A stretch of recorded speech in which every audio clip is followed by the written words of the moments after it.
लोग कहते हैं कि एक पीढ़ी स्ट्रगल करता है, दूसरा जेल जाता है, तीसरा राज करता है। हम बोलना चाहेंगे कि यहाँ जब ब्रिटिश गवर्नमेंट आया, जबरा पहाड़िया, तिलका मांझी, मुंडा विद्रोह, भूमिज विद्रोह, चेरो विद्रोह, पुनः मुंडा विद्रोह, हो विद्रोह, उरांव विद्रोह, फिर खेरवार विद्रोह चल जाती है, फूल संथाल विद्रोह शुरू हो जाती है। इतने विद्रोह शुरू हुआ ये जंगल, जहां कोई भी संचार का साधन नहीं था, कोई भी माध्यम नहीं था। हर एक समुदाय अपने जगह जल जंगल जमीन के लिए लड़ाई किए और आज हमारे लिए बचा के रखे हुए हैं। इनके जाने के बाद जिस तरह देश आजाद होती है, बाबा भीमराव हमारे बीच में आए और कितनी भी यातनाएं सहते हुए ये संविधान को लिख रखा। ये संविधान में जितने भी मानव हैं सभी को समग्र विकास का मौका मिले। उसी समय कॉन्स्टिट्यूशनल असेंबली में मरंगोम के जयपाल सिंह मुंडा भी थे और उसके बाद कार्तिक उरांव जी आए। शायद उसके बाद लगता है कि झारखंड प्रदेश को आदिवासी और मूलवासी के नेतृत्वकर्ता का कमी छा गया है। ये धी विजय मानकर इन्होंने एक किताब लिखा है, life and the greatest humanitarian revolutionary movement of B R Ambedkar. करीब 750 पन्ने की होगी। हमने बी आर अम्बेडकर का बहुत सारे किताब पढ़ा, लेकिन इनकी लेखनी इस तरह का है कि एक बार किताब पढ़ने पर उपन्यास के जैसे जब तक खत्म नहीं होता है दिल नहीं मानता है कि उसको नहीं पढ़े। हमने इनकी विचारधारा, इनकी काम करने की शैली, कि किस चीज को किस तरह से हासिल किया जा सकता है, ये जानने के बाद मैं इनसे प्रभावित हुआ कि ये चीज यहाँ लिखा हुआ है कि आदिवासी अधिकार सम्मेलन। मुझे लगा कि कुछ छूट गया है, यहाँ मूलवासी भी होना चाहिए था कि SC ST OBC and minorities. इसके लिए संविधान में एक ही जगह दिया हुआ है कि इनको चांस नहीं मिला है, शिक्षा का चांस नहीं मिला, साथ रहने का नहीं मिला, सांस्कृतिक विरासत से दूर रहे, छुआछूत में से दूर रहे, तो जिस कारण ये लोग को विकास की मौका नहीं मिला। तो संविधान में पिरो के रखा गया कि SC ST OBC को स्पेशल प्रिविलेज दिया जाए कि इनको शिक्षा का अधिकार मिले, आगे बढ़ सके। अधिकार मुझे कुछ नहीं मांगना है, संविधान ने जो अधिकार दिया है उसी को आप हमें दे दो, हमको उससे ज्यादा नहीं चाहिए। उससे ज्यादा चाहने के लिए विल्किंसन रूल यहां लगा है, CNTSPT एक्ट बना हुआ है, यहाँ TSC बनी हुई है, समता जजमेंट लगा हुआ है। सभी चीज हमारी अधिकार को रक्षा देने के लिए रखा हुआ है। लेकिन यहाँ बहुत सारे वकील साहब लोग भी हैं, कहते हैं मारो मत भागो, मारो मत भागो, एक ही जैसे सुनाई पड़ता है, लेकिन वकील उसको समझते हैं मारो मत भागो, दूसरा बोलता है मारो मत भागो। शब्द तो तीन ही है। हमारा संविधान को हमारा अधिकार जो है, जो भी अभी ब्यूरोक्रेट्स बैठे हैं या मेरा जनप्रतिनिधि बैठे हैं, मेरा अधिकार मिलना चाहिए, मेरा अधिकार को छीनवा रहे हैं। तो हम जिस जनप्रतिनिधि को चुन के भेज रहे हैं, हमारे पूर्व वक्ता ने बहुत सही कहा कि जिस कारण से आप चुन के भेजते हैं, दुनिया में अभी सबसे कीमती है, हीरा सोना से सबसे कीमती है आपका वोट। वोट दुधारी तलवार है, अगर सही चलाइएगा दूसरे को काटेगा, गलत चलाइएगा आपका गला रेतेगा। और अभी तक लगता है आप गला रेताते आ रहे हैं। मैं दो चंद शब्द आपको बोलना चाहता हूं। ये स्कूल प्रेमिसेस में ही हम लोग बैठे हैं। झारखंड राज्य बनने के बाद जो भी शिक्षा नीति आई, बच्चों को 1 से 8 क्लास तक बिना परीक्षा के पास कर देना है, और वो बच्चे 9 से 10 क्लास तक जाते जाते परीक्षा के डर से या एजुकेशन की कमी के चलते पढ़ाई छोड़ देते हैं। यह सरकारी विश्वविद्यालय अभी है, यहाँ बीए में संज्ञा सर्वनाम विशेषण पढ़ाया जा रहा है, नाउन प्रोनाउन ऑब्जेक्टिव पढ़ाया जा रहा है अभी बीए पार्ट 1 में। हमारी शिक्षा कहाँ चली गई? शिक्षा वो शेरनी का दूध है जो पिएगा दहाड़ेगा, लेकिन हमको शिक्षा से दूर इस तरह किया जा रहा है कि मौलिक अधिकार हमारा ये आई है, कोठारी कमेटी 1968 में लाया था कि समान शिक्षा सभी को मिलना चाहिए। लेकिन आजादी के 76 साल में अमृतकाल हम मना रहे हैं, और गांव के गांव अभी हमारे बाल बच्चे अनपढ़ हैं या 8 से 10 क्लास तक जो पढ़ रहे हैं वो मजदूर बनने लायक नहीं है, साक्षर नहीं हो रहे हैं। अगर आपके पास पैसा है, प्राइवेट स्कूल में पढ़ाइएगा तो आपके बच्चे डॉक्टर, इंजीनियर और प्रोफेसर बन सकते हैं, लेकिन सरकारी स्कूल में पढ़ाइएगा तो 8-10 क्लास पढ़ते पढ़ते मजदूर बनने लायक हो जाएंगे, गोवा चले जाएंगे, हिमाचल चल जाएंगे, कर्नाटक चल जाएंगे रोजी रोजगार के चक्कर में। तो एजुकेशन में हमारा हालत, झारखंड में कोई भी गवर्नमेंट आया है सबने बर्बाद किया। दूसरी बात है कि पढ़ने के बाद हम लोग को अवसर नहीं मिला था SC ST OBC को। नौकरी ही एक जल्दबाजी में है कि हमको एक सामान्य के बराबर जीने का मौका देता है, लेकिन अभी भी नौकरी में जो प्रतिनिधित्व मिलना चाहिए, ST को 26% मिलना चाहिए, 10.5% अभी तक मिला है। आपको मिलना चाहिए 14%, SC को 4% उनको मिला है। OBC की तो बात छोड़ दीजिए, बहुत सारे OBC भाई यहाँ आए हुए हैं। मैं बोलता हूँ जितने सबसे बड़ा लॉस OBC को हुआ है, SC ST को तो कुछ मिल गया, OBC को नहीं मिल रहा है। चाहे काका कालेलकर कमेटी हो, चाहे BP मंडल कमेटी हो, चाहे BP सिंह के द्वारा आरक्षण दिया गया जो सुप्रीम कोर्ट में लंबित अभी है। हमारा 3 पीढ़ी SC ST लोग नौकरी कर लिया, OBC को 1 पीढ़ी भी नसीब नहीं हुई है अभी तक। नौकरी के मामले में झारखंड सरकार बनने के बाद झारखंड पब्लिक सर्विस कमीशन यहाँ अवसर पैदा करता है।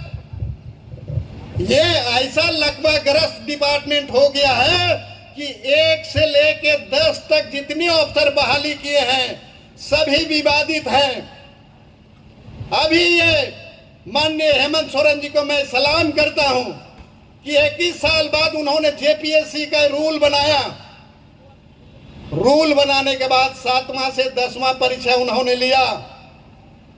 शुरू में रिजल्ट दिया, बहुत ट्रांसपेरेंसी थी, पारदर्शिता था, बहुत अच्छा था, लेकिन किन्हीं को ओबलाइज करने के लिए, उच्च वर्ग के किसी आदमी को ओबलाइज करने के लिए फिर से उसका इमेंडेड रिजल्ट दिया गया, जिसमें 145 आदिवासी बाहर हो गया, 110 शेड्यूल कास्ट बाहर हो गया, इकोनॉमिकली वीकर सेक्शन 151 बाहर हो गया, 769 OBC बाहर हो गया। हमने देखा कि ये नियम के विरुद्ध जा रहा है। JPSC अध्यक्ष से बात किया, मुख्यमंत्री जी से बात हुई, कार्यपालिका में बात हुई, किसी ने नहीं सुना। तो हाई कोर्ट में अभी केस है। हम तो यही जानते हैं कि कोर्ट में अगर केस लंबित है तो वो तब तक जजमेंट नहीं होगा जब तक कि वो डिसीजन नहीं होगा। लेकिन अभी केस लंबित हुए रिजल्ट दिया गया, और यही हेमंत सोरेन ने जो बनाए नियम, उसी के नियम के विरुद्ध में के हाथ से ज्वाइनिंग पत्र दिला दिया गया। हम कहां न्याय के लिए जाएंगे? न कोर्ट में मिल रहा है, न कार्यपालिका, न विधायिका में, हम जाएंगे कहां? इसी तरह की तमाम समस्याएं आपके पास में है। इकोनॉमिकली वीकर सेक्शन के लिए आया 2019 में रिजर्वेशन, लेकिन आपको यहाँ झारखंड गवर्नमेंट में 1984 से इकोनॉमिकली वीकर सेक्शन के लिए रिजर्वेशन दे रहा है। रिम्स सबसे बड़ा हॉस्पिटल है, कोई भी विभाग में झारखंड अलग होने के बाद रोस्टर रजिस्टर मेंटेन नहीं है कि किनको क्या हिस्सा मिलेगा। वैकेंसी के नाम से आप निकाल देते हैं कि इनको 26%, 14%, 10% देना है। What is the basis? आपको कैलकुलेशन करने का क्या बेसिस है, क्या रिकॉर्ड है? मैंने आरटीआई से सब जगह निकालने का प्रयास किया, इवन कि आपका कोल्हान यूनिवर्सिटी से भी, लेकिन कहीं नहीं मिला। अप टू डेट कहीं से फिगर नहीं मिला। 88 आदमी, आपका एक जनरेशन दूसरा कोई नौकरी कर गया। अभी वैकेंसी निकली थी ए ग्रेड नर्स के रिम्स में, ट्राइबल के लिए 0 वैकेंसी दिया गया। हमने उनको टटोलने का कोशिश किया कि ट्राइबल बहुल एरिया में 0 क्यों होगा। उसमें जब खोज के निकाले तो 88 पोस्ट उसको निकलना चाहिए। एक जनरेशन 84, 85, 90 से लेके अभी तक जो रिटायर हो गया, उसके जगह फिर दूसरे को देने जा रहा था। इंटरवेन पर अभी 88 पोस्ट 3 महीना बैक ज्वाइन कराया। कहने के लिए बहुत सारी चीज नौकरी के संदर्भ में है। जर जंगल जमीन जो बोलते हैं, CNT एक्ट आपके पास है। रांची शहर आपका CNT एक्ट से मुंडा और उरांव के जमीन में भरा पड़ा है। हम वहां पर बोलते हैं कि ये गवर्नमेंट ने 25 करोड़ तक ठेकेदारी दे दिया, ये लोग करेंगे। और निजीकरण में भी इनको 75% से आरक्षण दे दिए। भाई साहब, हमको आपने सरकारी विभाग में आरक्षण नहीं दे पा रहे हो, निजीकरण में क्या दे दीजिएगा आप? 25 करोड़ का कहां से हमको पूंजी आएगी? हमने 2005 से लड़ाई लड़ रहे हैं कि जो जमीन को ट्राइबल को जनरल ने ले लिया उसको बैंक फाइनेंस कर रहा है, लेकिन जो खतियानधारी, डीडधारी, आदिवासी और यहाँ के मूलवासी है उसको बैंक लोन नहीं दे रहा है। मेरा बच्चा भी हाईवे यहाँ चलाता, फैक्ट्री चलाता, छोटे छोटे उद्योग धंधे हैं उसमें चलाता, लेकिन आज तक आपने नहीं दिया। आखिर किस पर भरोसा करें? चिट भी आपकी, पट भी आपकी। यहाँ तो सबकी सरकार आई, अभी रूलिंग पार्टी है उसका, विपक्ष का भी आया, सबकी सरकार आई। आखिर गलतियां कहाँ है कि हम आपको सस्ते में वोट दे देते हैं? तब की बात है। अभी डबल इंजन की सरकार अभी चल रही है और दरवाजा दरवाजा भी घूम रहे हैं कि वोट हमको दो, वोट हमको दो। आप काम करो, रोड रोड में घर घर तक जाने की जरूरत नहीं है। जनता जागरूक हो चुका है अभी, इसलिए इस तरह की काम ना करें। आप काम करें, वोट ले लें। अभी आपके बीच में बहुत दिन चला ये बात कि 1932 का खतियान यही कुल्हान में आया कि 1964 के क्यों नहीं आएगा, 1932 का होगा। 19 का 32 का खतियान का रिजल्ट तो नहीं आया, खतियानी रैली निकल गई। कहीं कहीं विरोध हुआ तो बंद हुआ। अभी पैसा कानून बना नहीं है और एक रूलिंग पार्टी का सहायक द्वारा निकाला गया कि पैसा यात्रा। अरे भाई, न जो भी आते डांडा डोर भी अलग तो काबरा बेटा दिए नहीं है, उसका खुशी मना रहे हैं आप। तो क्या बोले आपको, हर एक क्षेत्र में आपको छला जा रहा है।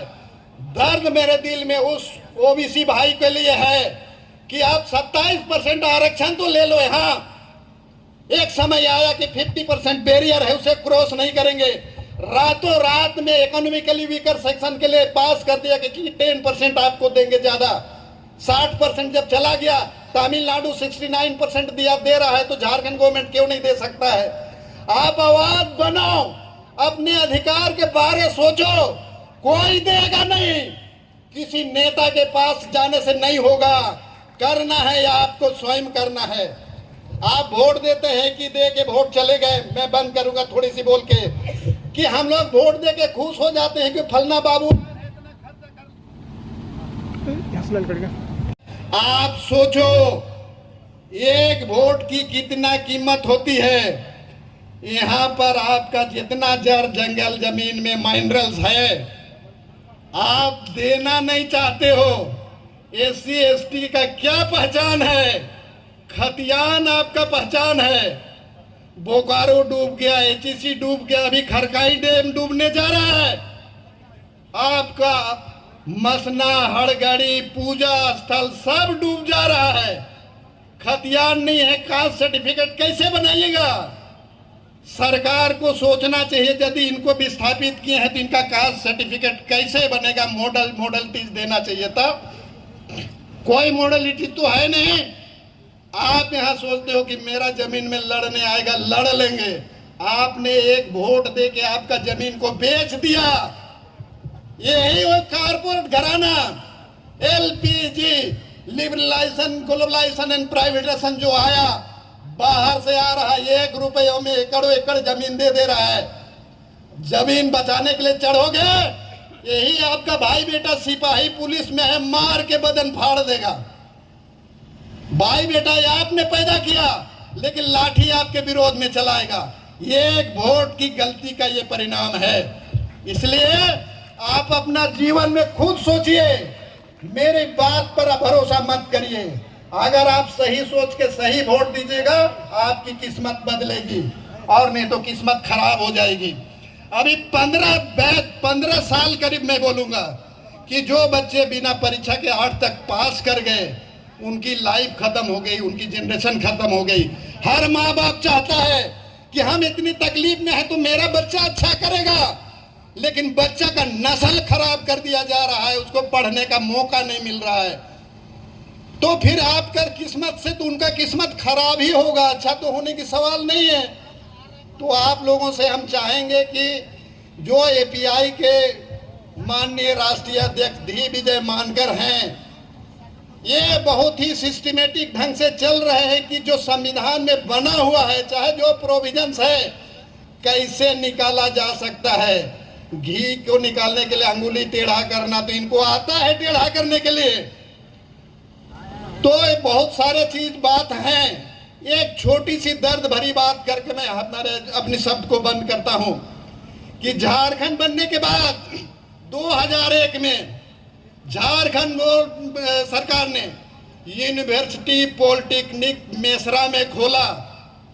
उद्देश्य यही था कि यहाँ पर जो भी फैक्ट्रीज काम कर रहे हैं, इंसुलरीज काम कर रहे हैं, इस पॉलिटेक्निक से निकले हुए बच्चों को वहां एम्प्लॉयमेंट देंगे, जिसका खर्चा सरकार देगा। ये पॉलिटेक्निक में 2006 तक सरकार दी। उसके बाद अभी जितना सामान्य वर्ग का फीस लग रहा है, उतना ही अपना फीस भी लग रहा है। प्रिमिटिव ट्राइब के लिए जूता मोजा गाड़ी का भाड़ा भी डिपार्टमेंट को देना है। अफसोस है, एक दूसरे मंत्री बने, बाकी जितने कल्याण मंत्री बने हैं आदिवासी बने हैं, और वहां 2007 से कोई फीस नहीं दिया जा रहा है। माँ बाप जमीन बेच के एडमिशन तो कराने जा रहे हैं, जब उनका क्वार्टरली हाफ ईयरली फीस मांगा जा रहा है, बच्चा फोर्सिबली एजुकेशन छोड़ के घर चला जा रहा है। यह कैसी सरकार, यह कैसी एमओयू, यह कैसी नीति, यह कैसे ट्राइबल सब प्लान? तो ये बड़ी दुख भरी दास्तान है। पार्टी चट भी देखा, पट भी देखा, जब तक विचारधारा आपका नेक नहीं होगा, किस्मत चेंज नहीं होगा। और कोई भी आदमी यहाँ बाबा भीमराव अंबेडकर दोबारा नहीं आएंगे, भगवान भी नहीं आएगा। आपको अपना किस्मत, बच्चों का किस्मत खुद लिखना है। इसलिए आप लोग परखिए, जानिए, सुनिए, फिर आगे बढ़िए। मैं ज्यादा नहीं बोलूंगा, बहुत सारे वक्तागण हैं। आभार हमें बोलने के लिए मौका दिए, इसके लिए सबको धन्यवाद।